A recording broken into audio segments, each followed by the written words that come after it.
हाय, आपके साथ मैं हूँ Surabhi Sharma. India TV YouTube channel subscribe करिए, बेल आइकन दबाएं।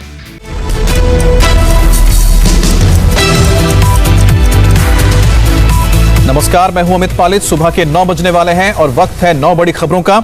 आज हम आपको बताएंगे आज सुबह से कहां खत्म होने लगा है लॉकडाउन, क्या आज से शुरू हो रहा है यूपी सरकार का मेगा वैक्सीनेशन मिशन और मौसम को लेकर क्या बड़ा अलर्ट आया। लेकिन शुरुआत करते हैं इस वक्त की सबसे बड़ी सियासी खबर से।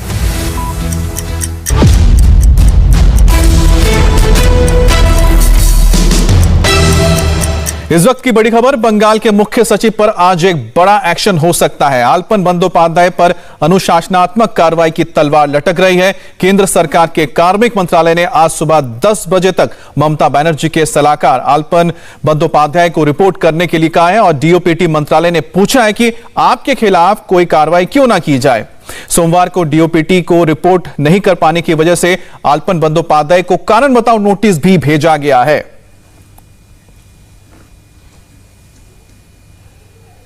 असल में कल इस मामले में बड़ा ट्विस्ट तब आ गया जब आलपन बंदोपाध्याय ने अचानक रिटायरमेंट ले लिया और फिर ममता बनर्जी ने उन्हें अपना प्रिंसिपल एडवाइजर बना दिया। अब आलपन बंदोपाध्याय अगले 3 साल तक इस पद पर रहेंगे और अपर मुख्य सचिव गृह एचके द्विवेदी को बंगाल का नया मुख्य सचिव बनाया गया है। दरअसल 31 मई को आलपन बंदोपाध्याय का कार्यकाल खत्म हो रहा था, जिसे 3 महीने के लिए राज्य सरकार की गुजारिश पर बढ़ाया गया था। लेकिन इस बीच केंद्र सरकार ने आलपन बंदोपाध्याय को वापस बुला लिया। आलपन बंदोपाध्याय को कल दिल्ली में department of personal and training में रिपोर्ट करने को कहा गया था, लेकिन ममता बनर्जी सरकार ने उन्हें रिलीज करने से इनकार कर दिया, जिसके बाद आलपन बंदोपाध्याय दिल्ली नहीं आए। अब बात करेंगे संवाददाता देवेंद्र पराशर से। देवेंद्र, जब आलपन बंदोपाध्याय ने त्याग पत्र दे दिया यानी कि रिटायरमेंट ले लिया है, तो ऐसे में क्या उन पर कार्रवाई हो सकती है? अगर होती है तो क्या होगी?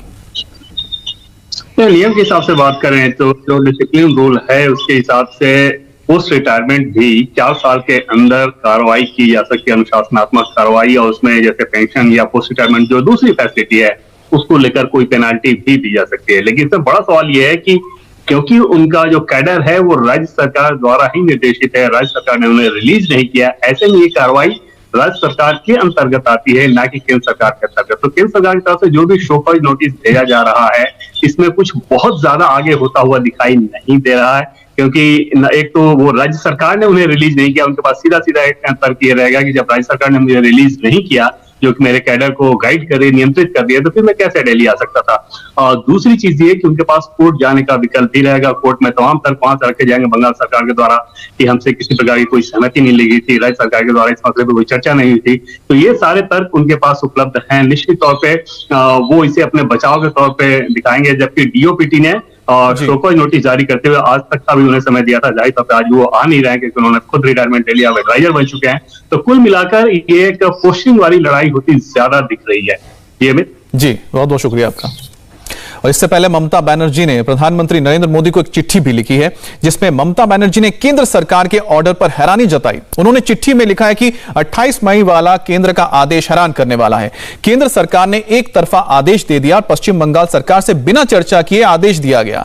केंद्र का आदेश अभूतपूर्व और गैर कानूनी असंवैधानिक है। केंद्र सरकार का फैसला समझ से परे है। ममता ने सवाल उठाया कि तबादले का कलाईकुंडा की मीटिंग से संबंध तो नहीं है।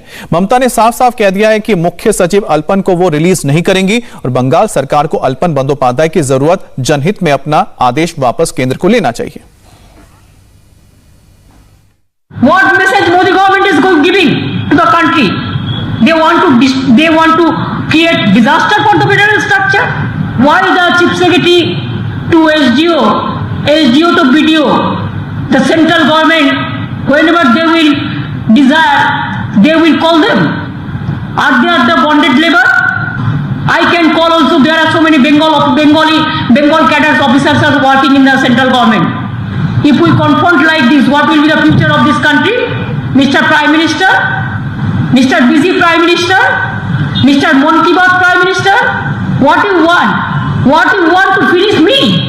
Can you do it? Never. Even I will appeal all the state government, all the opposition state government, and all the senior leaders of this country, and all the NGOs, all the intellectuals, all the political persons, all the IAS and IPS, please be together. and state service officer also. Please be together and fight the battle. It is not only the battle of Alapan Bandyopadhyay. This battle is for all the bureaucracy, all the bureaucrats. और इस वक्त की बड़ी खबर उत्तराखंड से सटे border पर चीन इंफ्रास्ट्रक्चर को और मजबूत कर रहा है। ये वो एरिया है जो तिब्बत से सटा हुआ है। हिमाचल प्रदेश के मुख्यमंत्री ने कहा है कि चीन की तरफ से ऊंचाई वाले इलाकों में कुछ सर्विलेंस एक्टिविटी भी देखी गई है और इस बारे में वो केंद्र सरकार को सूचना देंगे। हम गए थे, सेना के जवान हमारे वहां पर हमारी रक्षा के लिए सीमा पर बहुत कठिन परिस्थितियों में भी काम करते हैं। उनके बीच में जाकर उनको हौसला देना ये हमारा दायित्व बनता है। उस दृष्टि से हम देखते हैं हिमाचल प्रदेश की तो सीमा जो तिब्बत की सीमा के साथ लगती है, तिब्बत का अभिप्राय चाइना ही आज की तारीख में, लेकिन उसके बावजूद ऐसी कोई बहुत बड़ी बात इस तरह की तो नहीं है, लेकिन फिर भी चाइना अपने यहाँ आकर के अपने इंफ्रास्ट्रक्चर को स्ट्रेंथन करने की कोशिश कर रहे हैं। ये एक बात सच है और जिस बात को लेकर के हम केंद्र में जानकारी देंगे, निश्चित रूप से जानकारी देंगे। और कुछ रोड की एक्टिविटीज़ उनकी चली है, वो सर्विलांस के लिए वो अपने लिए सुविधाजनक स्थान कहीं तलाश रहे हैं, तो उसमें हमने देखा कि एक्टिविटी रोड की चली है जिस पे वो जिस हाइट पर हम हैं उस हाइट से ऊपर जाने की कोशिश कर रहे हैं। और इस वक्त की एक और बड़ी खबर, मौसम विभाग ने दिल्ली, हरियाणा और राजस्थान में बारिश और धूल भरी आंधी का अलर्ट जारी किया है। दिल्ली के कुछ हिस्सों में बारिश भी हो सकती है, जबकि दिल्ली से सटे हरियाणा और राजस्थान के कुछ इलाकों में धूल के साथ तेज आंधी उठ सकती है। रात की आंधी में हवा की रफ्तार 30 से 40 किलोमीटर प्रति घंटा की रहेगी, लेकिन आज के दिन में ये हवाएं और तेज हो सकती हैं। बीती रात भी दिल्ली और इसके आसपास के इलाकों में तेज हवाओं के साथ बारिश हुई है। कई जगह पेड़ गिरे हैं। मौसम विभाग के मुताबिक आज और कल पूरे दिल्ली एनसीआर में तेज हवाएं चलेंगी और बारिश भी होगी। मौसम विभाग के मुताबिक जून महीने में पश्चिमी विक्षोभ के कारण मौसम का यह मिजाज बदला है। मौसम का मिजाज सिर्फ दिल्ली और इसके आसपास के इलाकों में ही नहीं बदला, उत्तर भारत से लेकर नॉर्थ ईस्ट तक यही हाल है। पंजाब के अमृतसर में दिन में ही अंधेरा छा गया, उसके बाद कई इलाकों में धूल भरी आंधी चली। जम्मू कश्मीर के उधमपुर में कई इलाकों में तेज हवाओं के साथ बारिश हुई है। उधमपुर में कई जगह पर ओले भी पड़े हैं। शिमला में भारी बारिश और तेज हवाओं के चलते पेड़ गिरे हैं। गिरने की वजह से, पेड़ों की वजह से रास्ते बंद हो गए हैं। दूसरी तरफ नॉर्थ ईस्ट में अरुणाचल प्रदेश के ईटानगर में भारी बारिश हुई और बारिश की वजह से नेशनल हाईवे को काफी नुकसान हुआ। तो ये 6 तस्वीरें आप देख रहे हैं जिसमें दिल्ली, चंडीगढ़, अमृतसर, उधमपुर, शिमला, उत्तर भारत के इन तमाम इलाकों में बारिश हुई है। कुछ इलाकों में ओले भी पड़े हैं और साथ ही साथ ईटानगर जो अरुणाचल प्रदेश में, वहां पर भी बारिश की वजह से आप देख सकते हैं किस तरह से हाईवे का हिस्सा गिर गया। आज की एक और बड़ी खबर यह है कि यूपी और मध्य प्रदेश में आज से लॉकडाउन खुलना शुरू हो गया है, लेकिन दोनों राज्यों में शर्तों के साथ लॉकडाउन में छूट दी गई है। राजस्थान में कल से अनलॉक की प्रक्रिया शुरू होने वाली है। बिहार, महाराष्ट्र, पंजाब में लॉकडाउन बढ़ाया गया है, लेकिन यहां लॉकडाउन में थोड़ी नरमी बरती जाने लगी है। देश के सबसे बड़े राज्य यूपी में आज से मिनी अनलॉक की शुरुआत हो रही है। 75 में से 61 जिलों को कोरोना कर्फ्यू में रियायत मिली है। ये वो जिले हैं जहां पर कोरोना के एक्टिव केसेस की संख्या 600 से कम है। इन जिलों में कंटेनमेंट जोन के बाहर बाजार और दुकानें सुबह 7 से लेकर शाम को 7 बजे तक खुली रहेंगी। सरकारी दफ्तर 50% अटेंडेंस के साथ खुलेंगे। सरकारी दफ्तरों में रोटेशन सिस्टम लागू होगा। रेस्टोरेंट से होम डिलीवरी की परमिशन होगी। हाईवे किनारे ढाबे खोले जा सकेंगे, ठेले भी लगाए जा सकेंगे। इसी तरह से कंस्ट्रक्शन वर्क को भी परमिशन मिलेगा। बसें चलेंगी, लेकिन इसमें कोई खड़ा नहीं हो सकता। मंदिर, मस्जिद में ज्यादा से ज्यादा 5 लोग ही जा सकते हैं। शादी समारोह में 25 लोगों को इजाजत है। इसके साथ ही आपको बता दें कि school, college, cinema hall, mall बंद रहेंगे। कोचिंग संस्थान, जिम, क्लब भी बंद रहेंगे। यूपी के सभी जिलों में वीकेंड कर्फ्यू लेकिन जारी रहेगा। शाम को 7 बजे से लेकर सुबह 7 बजे तक नाइट कर्फ्यू लगा रहेगा।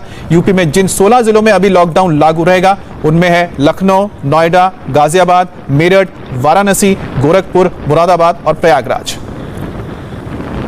यूपी में बंद धार्मिक स्थलों भी आज खुलने शुरू हो जाएंगे। अयोध्या में आज से रामलला के दर्शन हो सकेंगे, लेकिन एक बार में सिर्फ 5 लोग ही अंदर जा पाएंगे मंदिर के। इस दौरान भक्तों को फेस मास्क लगाना होगा, सोशल डिस्टेंसिंग रखनी होगी। कोरोना के प्रकोप से अयोध्या के सभी मंदिरों के कपाट बंद रहे थे। रामनवमी मेले से ही मंदिर बंद हो गए थे। लंबे समय तक रामनगरी वीरान पड़ी थी, लेकिन अब अयोध्या में श्रद्धालुओं की वापसी होगी और रौनक लौटेगी। आज से मथुरा के भी कई मंदिरों में लोग दर्शन करने जा पाएंगे, जिसमें बांके बिहारी मंदिर है, श्री रामकृष्ण जन्म स्थान है। तो इन सभी मंदिरों में अब श्रद्धालु जा पाएंगे, लेकिन आपको बता दें 5 लोगों को एक वक्त में अंदर जाने की इजाजत होगी। 45 दिन के बाद यूपी के मथुरा और वृंदावन में भी आज आम लोगों के लिए मंदिर खुल गए हैं। मथुरा में बांके बिहारी का मंदिर आप देख सकते हैं, जहां पर खुलते ही धीरे धीरे भक्तों की भीड़ जुटने लगी है। हमारे संवाददाता पवन नारा की एक ग्राउंड रिपोर्ट आपको दिखा रहे हैं। मथुरा वृंदावन में मंदिर अब खुल गए हैं। 45 दिन के बाद आज वृंदावन में बांके बिहारी मंदिर में दर्शन सुबह 8 बजे से शुरू हुए और अब भक्त यहां पहुंच रहे हैं। ज्यादा संख्या नहीं है जितनी संख्या अमूमन आती है, लेकिन फिर भी इतनी है कि लाइन बन जाए। एक बार में 5 लोगों को जाने के लिए अनुमति दी जा रही है। बाकायदा जो रजिस्ट्रेशन करवा के आए हैं वो जा सकते हैं, या फिर अपना स्थानीय आधार कार्ड दिखाना जरूरी है। और प्रसाद अगर आप देखेंगे तो अंदर बांके बिहारी के मंदिर में प्रसाद चढ़ाने की व्यवस्था नहीं है, बल्कि प्रसाद को दरवाजे पर ही ले लिया जाता है। और वो जो मालाएं हैं वो बांके बिहारी मंदिर की मालाएं हैं, जो यहीं पर भोग लगाने के बाद भक्त वापस पहुंच रहे हैं। यहाँ हमारे साथ कुछ भक्त हैं। सर, कहाँ से आए हैं और क्या आपको पता था कि यहाँ दर्शन का प्रोसेस क्या है, या सीधे चले आए? नहीं, सेक्टर 37 फरीदाबाद से आया हूँ मैं, और मुझे प्रोसेस पता था कि रजिस्ट्रेशन करवा के आना है दर्शन के लिए। तो क्या मायने रखता है 45 दिन दर्शन बंद रहे, आप पहले ही दिन पहुंचे, किस सोच के साथ? डर नहीं लगा कि महामारी है, भीड़ होगी? बिल्कुल डर नहीं लगा, ठाकुर जी की कृपा है, उन्हीं के आशीर्वाद से सब कुछ अच्छा हो रहा है और मन में बड़ा उत्साह है और ठाकुर जी के दर्शन बहुत अच्छे से हुए। तो ये भक्तों की भावना है कि वो महामारी के बावजूद यहाँ पहुंच रहे हैं। अगर आप देखेंगे तो मास्क सबने लगाया है, लेकिन हाँ, सोशल डिस्टेंसिंग यहाँ नहीं है। मंदिर के अंदर आप देखेंगे तो गुब्बारे लगाकर मंदिर को सजाया गया है, और जब 5 लोगों को अंदर जाने दिया जाता है तो मंदिर के अंदर इतनी भीड़ नहीं है, लेकिन बाहर कतार लगी हुई है।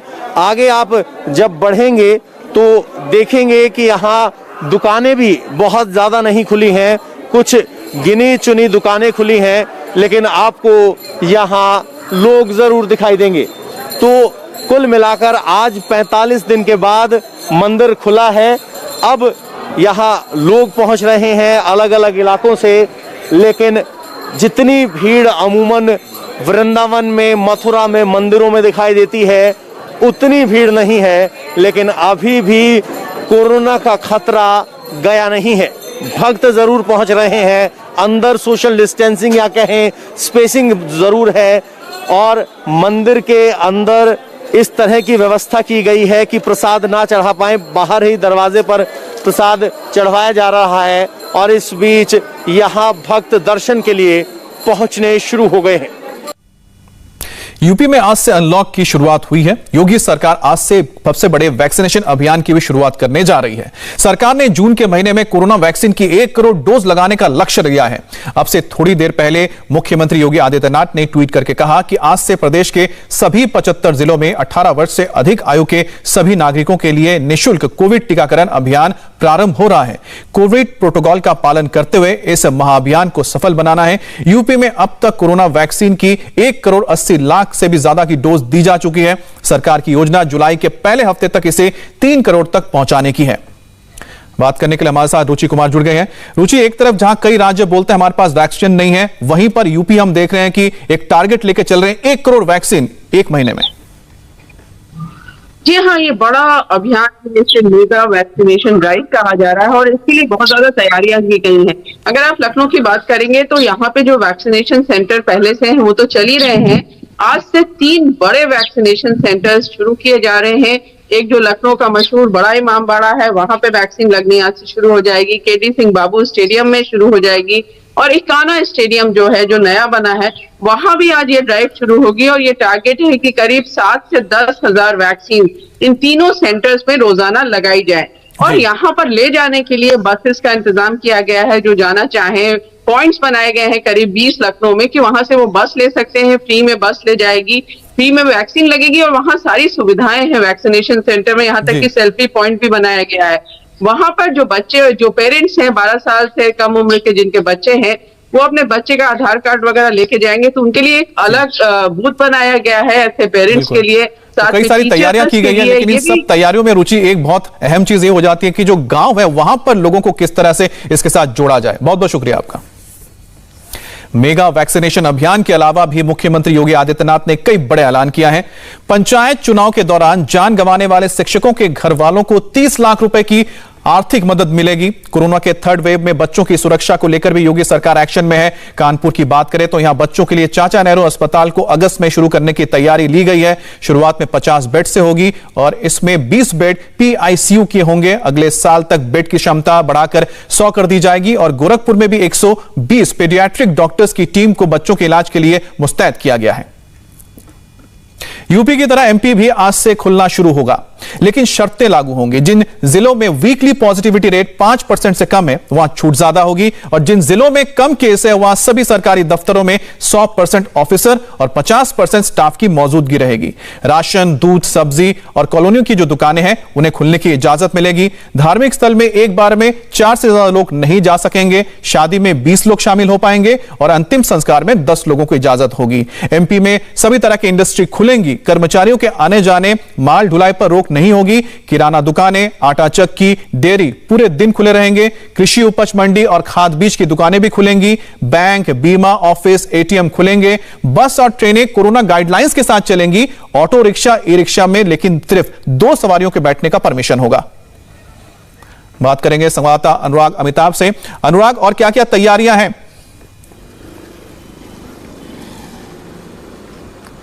देखिए, निश्चित तौर पर 50 दिनों के लंबे लॉकडाउन के बाद मध्य प्रदेश जो है वो अनलॉक होना शुरू हुआ है। इस दौरान जैसा आपने कहा, जिन जगहों पर 5% से ज़्यादा संक्रमण की दर है वहाँ पर जो है वो कम छूट दी जाएगी। आपको बता दूं कि ये जो लॉकडाउन है रात को खुल ज़रूर रहा है अभी, लेकिन रात को 10 बजे से, शुक्रवार रात 10 बजे से सोमवार सुबह 6 बजे तक पूरे प्रदेश में जिस तरीके से लॉकडाउन लगता है उसी तरीके से 56 घंटे का लॉकडाउन लगेगा। इसके अलावा लॉकडाउन भले ही आज खुल गया है, लेकिन हर रात को 10 से सुबह 6 बजे तक भी उसी तरीके से लॉकडाउन लागू रहेगा जैसे अब तक चलता आया है, ताकि संक्रमण जो है वो रातों में न फैले। इसके अलावा सुविधाएं जो है, अगर हम कहें कि 5% दर जहां पर है वहां पर कम सुविधाएं मिलेंगी। भोपाल, राजधानी भोपाल में तमाम जो धार्मिक स्थल है वहां पर 4 लोगों के साथ जाने की अनुमति है। जो किराने सब्जियों की दुकान है, आटा चक्की है, वो रात को 8 बजे तक खुल सकेंगे। लेकिन इंदौर में चूंकि पॉजिटिविटी दर 5% से ज्यादा है, इसलिए वहां 12 बजे तक ही किरानों की दुकान को खोलने की अनुमति। तो कुल मिलाकर आपका यह कहना है कि छूट तो मिले हैं, लेकिन साथ ही साथ एहतियात भी बरता जा रहा है ताकि केस आगे ना बढ़े। बहुत बहुत शुक्रिया आपका।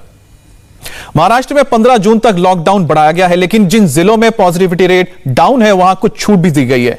BMC ने मुंबई वालों को लॉकडाउन से कुछ रियायत दी है। मुंबई में जरूरी सेवाओं से जुड़ी दुकानें सुबह 7 से लेकर दोपहर 2 बजे तक खुली रहेंगी और सिंगल शॉप भी सुबह 7 से लेकर दोपहर 2 बजे तक खुलेंगी। जरूरी सेवाओं के अलावा दूसरी दुकानें ऑड इवन फॉर्मूले पर खुलेंगी, लेकिन इस दौरान लोगों को मास्क पहनना होगा, सोशल डिस्टेंसिंग रखनी होगी। मुंबई में कैसे हो रही है अनलॉक की शुरुआत, दादर से दिनेश मौर्य की एक रिपोर्ट से आप समझिए। महाराष्ट्र में अनलॉक फेज 1 की शुरुआत हो चुकी है। इस वक्त हम हैं मुंबई के दादर स्थित सबसे बड़े बाजार में। BMC की नई गाइडलाइंस के मुताबिक यहाँ के जो बाजार है वहाँ के दुकानें सुबह 7 बजे से दोपहर 2 बजे तक खुली रह सकती है। साथ ही में दुकानों को शुरू रखने के लिए ऑड इवन फार्मूला लागू किया गया है। भीड़ न हो इसलिए यहाँ पर जो सड़क की दाईं तरफ की दुकानें हैं वो सोमवार, बुधवार और शुक्रवार को शुरू रहेंगी और जो बाईं तरफ की दुकानें हैं उन्हें मंगलवार और गुरुवार को शुरू रखने की इजाज़त दी गई है। अगले हफ्ते ये फार्मूला रिवर्स हो जाएगा। जो बाईं तरफ की दुकानें होंगी वो सोमवार, बुधवार और शुक्रवार को शुरू रह सकती हैं और दाईं तरफ की दुकानें जो हैं वो मंगलवार, गुरुवार को शुरू रह सकती है। जैसे ही अनलॉक की शुरुआत हुई, सुबह का वक्त है, अब धीरे धीरे यहाँ की जो दुकानें हैं वो खुल रहे हैं। आपको बता दें, ये दादर का जो मार्केट है यहाँ पर शॉपिंग करने के लिए दूर दराज के इलाकों से लोग यहाँ पर आते हैं बड़ी संख्या में। हमेशा ही यहाँ पर भीड़ होती है और आज जब अनलॉक 1 की शुरुआत हुई तो आप देख सकते हैं किस तरह से लोग धीरे धीरे इस बाज़ार में आना शुरू हो गए हैं। तमाम तरह की दुकानें, कपड़े की दुकान हो या फिर इलेक्ट्रॉनिक्स या अन्य चीज़ों की दुकानें यहाँ पर इस बाज़ार में हैं। लेकिन पिछले 1.5 महीने से यह बाज़ार पूरी तरह से बंद था, हज़ारों करोड़ का नुकसान यहाँ पर लोगों को हुआ। लेकिन अब चूंकि नई गाइडलाइन जारी कर दी गई है तो फिर एक बार इन व्यापारियों की उम्मीद बढ़ गई है कि उनकी जो ज़िंदगी है वो फिर एक बार पटरी पर आ सकती है। बीएमसी का कहना है कि अनलॉक की शुरुआत कर दी गई है, लेकिन लोग जो है वो नियमों का पालन करें ताकि फिर एक बार कोरोना का खतरा मुंबई पर न मंडराए। फिलहाल मुंबई में जो है पॉजिटिविटी रेट 10% से नीचे आ गई है, बड़ी संख्या में ऑक्सीजन बेड्स भी अवेलेबल है। तो ऐसे में अनलॉक 1 की शुरुआत के साथ ही में बीएमसी ने कहा है कि अगर इसी तरह से केसेस कम होते गए तो आने वाले दिनों में और राहत दी जाएगी, लेकिन ये तभी हो पाएगा जब आम लोग साथ दें। कैमरामैन देवेंद्र दयालकर के साथ दिनेश मौर्य, इंडिया टीवी, मुंबई। और वक्त हो गया ब्रेक का। ब्रेक के बाद देखिए राजस्थान में क्या क्या होगा अनलॉक।